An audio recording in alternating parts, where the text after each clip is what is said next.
इन जंगल में एक होशियार खरगोश रहता था जिसका नाम चक्कू था।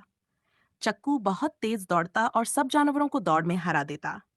वो हमेशा फख्र से कहता, मैं सबसे तेज हूँ। एक दिन जंगल में एक नया जानवर आया, एक बड़ा नर्म दिल हाथी जिसका नाम बबलू था। सब जानवर हैरान थे कि बबलू इतना बड़ा है, लेकिन वो बहुत आहिस्ता चलता है।